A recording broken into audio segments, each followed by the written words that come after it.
Eccoci qua arcani, nuovi arrivati, benvenuti a tutti.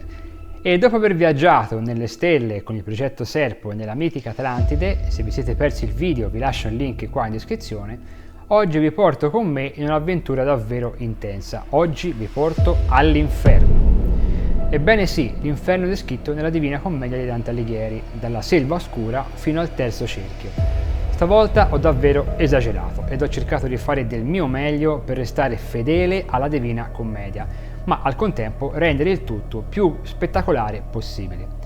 Preparatevi quindi a paesaggi oscuri, atmosfere intense e incontri con anime tormentate che vi faranno sentire tutto il peso di quei gironi. Prima di immergerci nelle sofferenze dell'anima descritte da Dante, so che molti guardano senza lasciare segni del loro passaggio, ma attenzione!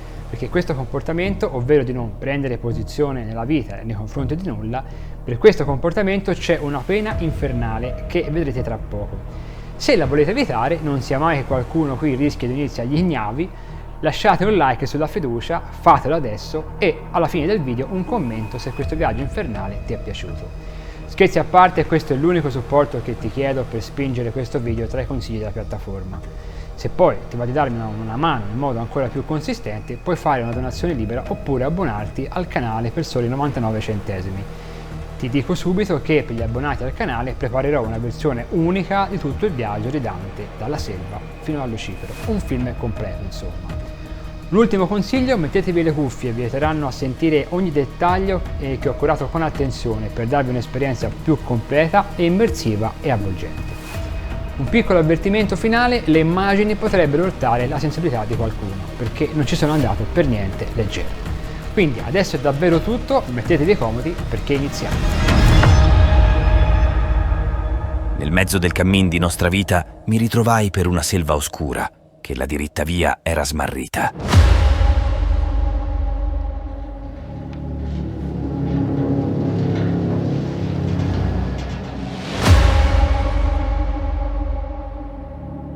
Perduto nella selva oscura, Dante si trovò di fronte a 3 fiere: la lonza, simbolo di lussuria, il leone, incarnazione della superbia, e la lupa, che rappresentava l'avidità insaziabile. La loro minaccia lo spinse sempre più indietro, allontanandolo dalla strada della salvezza. Le fiere avanzano lentamente, giocando con la sua paura. La tensione cresce fino a quando, dall'oscurità, una figura si materializza. Virgilio. Vestito con una lunga tunica, il volto calmo e saggio, Virgilio alza una mano e le fiere si fermano, ritirandosi nell'ombra. Non temere, non sarai loro preda. Chi sei tu che vieni in mio aiuto? Sono Virgilio, mandato a guidarti in questo oscuro viaggio, ma prima dobbiamo scendere nelle profondità dell'inferno.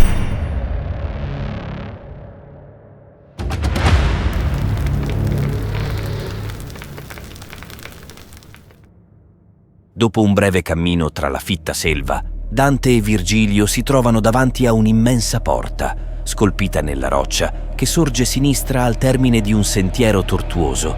Dante vede incise parole incandescenti che sembrano bruciare per l'eternità.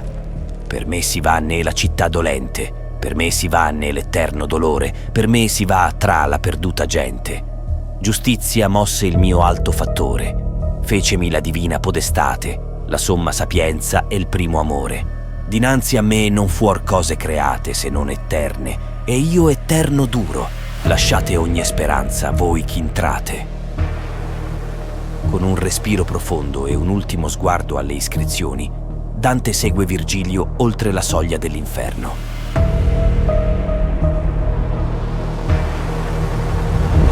Dopo aver varcato la porta, i due si trovano in un vasto spiazzo, circondato da una foresta spettrale e opprimente. Il cielo sopra di loro è privo di stelle, un buio eterno che non promette alcuna luce di speranza. È qui che Dante vede un'immagine di totale desolazione, un numero infinito di anime che corrono senza sosta in un eterno cerchio, inseguendo uno stendardo che gira veloce come il vento, senza mai poterlo raggiungere. Dante, scioccato da quella scena, si volta verso Virgilio. Maestro, chi sono questi miserabili che tanto soffrono e corrono dietro a quel vessillo senza senso? Virgilio, con tono grave, risponde: Questi sono gli ignavi, coloro che in vita non scelsero mai, né per il bene né per il male, vissero senza onore né gloria. Anche gli angeli che non si ribellarono né rimasero fedeli a Dio sono qui, rifiutati sia dal cielo che dall'inferno.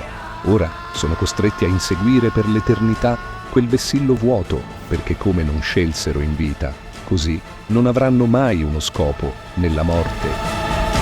Virgilio continua a camminare e Dante, con un senso di disagio che lo pervade, lo segue. L'aria intorno a loro si fa sempre più opprimente e l'eco delle anime dannate rimbomba nelle loro orecchie mentre si avvicinano al fiume Acheronte, il confine del vero inferno.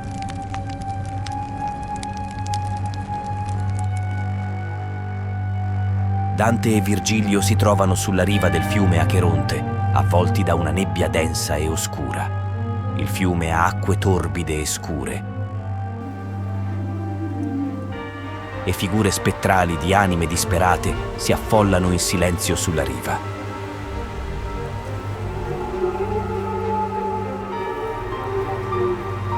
In lontananza, una barca nera si avvicina lentamente, guidata da Caronte.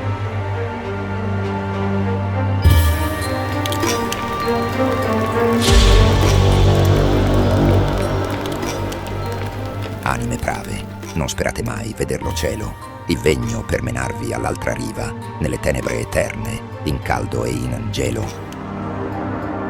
Chi è questo che si avvicina con tanta furia? Questo è Caronte, il traghettatore delle anime. Non temere, Dante, la tua ora non è ancora giunta. E tu, chi sei, che osi camminare tra i morti?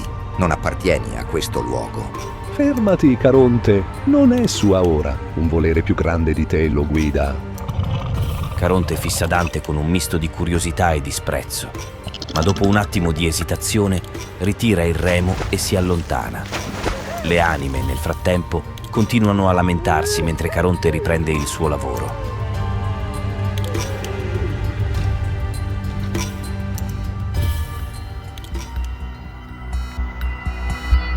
Dopo aver lasciato alle spalle le anime tormentate degli ignavi e aver attraversato il fiume Acheronte, Dante e Virgilio si trovano immersi in una quiete inaspettata.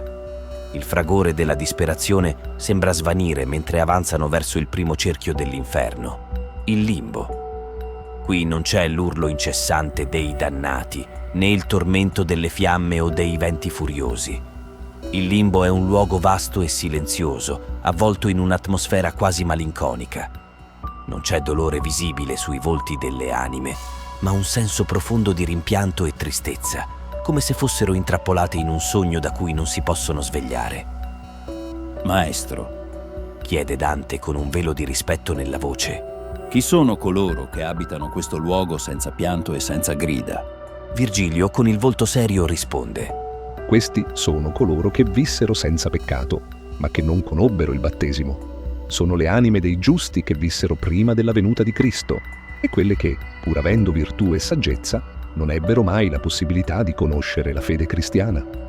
Il loro tormento è lieve, ma crudele. Non soffrono, ma non possono mai vedere la luce di Dio e per sempre dimorano in questa condizione di speranza senza compimento. I grandi spiriti del mondo antico, circondati da un'aura di rispetto e reverenza. Sono le anime dei filosofi, poeti e saggi che vissero e insegnarono grandi verità prima dell'avvento del cristianesimo. Questi sono i grandi spiriti, figure che Dante aveva sempre ammirato, ora relegate a questo girone per l'eternità. Mentre camminano oltre, Dante e Virgilio arrivano dinanzi a un castello maestoso. All'interno del castello, Dante scorge le anime dei grandi personaggi della storia antica, figure come Enea, Cesare, Platone, Socrate e tanti altri uomini illustri che, sebbene dotati di grande virtù e saggezza, non poterono mai raggiungere la vera salvezza. Il loro destino è quello di vivere in una luce fioca, simbolo del loro status di nobiltà e saggezza, ma sempre separati dall'eterna beatitudine. Dante osserva queste anime con profonda riverenza, riconoscendo il loro grande valore morale e intellettuale.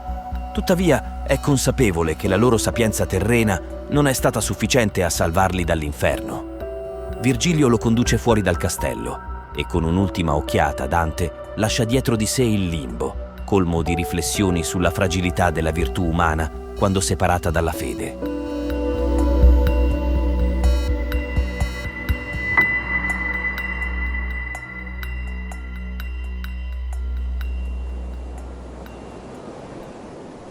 Proseguendo il loro viaggio, Dante e Virgilio lasciano alle spalle il silenzio malinconico del limbo e si avvicinano al secondo cerchio dell'inferno. Qui le cose cambiano drasticamente. La quiete lascia spazio al fragore di urla e lamenti, portati da un vento incessante e furioso che non dà tregua. Giunti all'ingresso del secondo cerchio, Dante vede una creatura mostruosa e imponente. Minosse, il giudice infernale. Il suo volto è contorto in un'espressione feroce e il suo corpo gigantesco è avvolto da spire simili a quelle di un serpente. Dante lo osserva con timore, ma Virgilio interviene prontamente. Non ostacolare il nostro cammino! La nostra è una missione voluta dall'alto. Minosse ringhia, ma cede al comando di Virgilio, permettendo loro di proseguire oltre. Entrano così nel secondo cerchio, dove i lussuriosi sono condannati a un eterno vortice di vento. Dante si ritrova di fronte a una scena spaventosa. Anime trascinate via da una tempesta inarrestabile, sballottate senza sosta da un lato all'altro. Le loro grida si mescolano al rumore del vento, creando un fragore assordante, come se il cielo stesso urlasse con loro. Non c'è pace, non c'è riposo. Queste anime, che in vita furono travolte dalla passione, ora sono condannate a essere per sempre alla mercé di un vento che non si placa mai. Dante, colpito dalla violenza della scena, si avvicina a Virgilio. Chi sono costoro, maestro, che soffrono così? Virgilio risponde: Questi sono i lussuriosi, coloro che permisero alla carne di dominare la loro ragione. La loro punizione è subire un vento che li trascina, come in vita furono trascinati dal desiderio. Nessuna speranza di tregua, nessuna pace per loro. Mentre osserva quel turbine di anime, due figure attirano l'attenzione di Dante. Si tengono vicine, unite persino nella sofferenza, e si muovono come un unico corpo. Dante, profondamente toccato dalla loro apparente affinità, chiede a Virgilio di poter parlare con loro. Virgilio, consenziente, invoca quelle anime che si avvicinano sospinte dal vento. Sono Paolo e Francesca, amanti infelici, il cui tragico destino ha fatto la storia.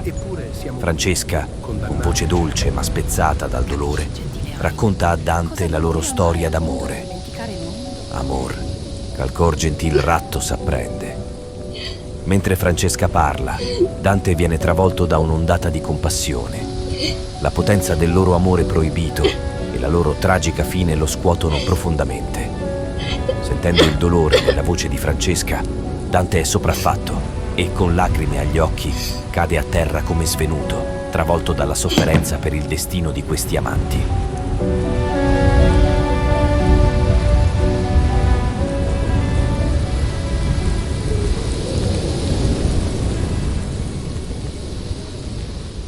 Quando Dante si risveglia dal suo svenimento, lo accoglie il volto rassicurante di Virgilio.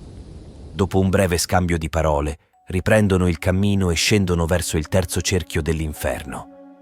Qui, la visione che si apre davanti a loro è ancora più terribile. Appena entrano, Dante viene colpito dall'odore fetido e dalla vista di una pioggia nera, incessante, che cade dal cielo oscuro.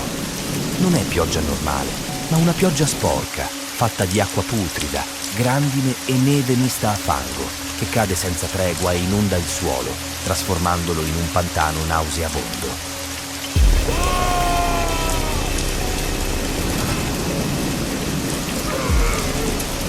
Le anime dei golosi giacciono in questo fango, immerse fino alla gola, incapaci di muoversi, continuamente battute dalla pioggia maleodorante.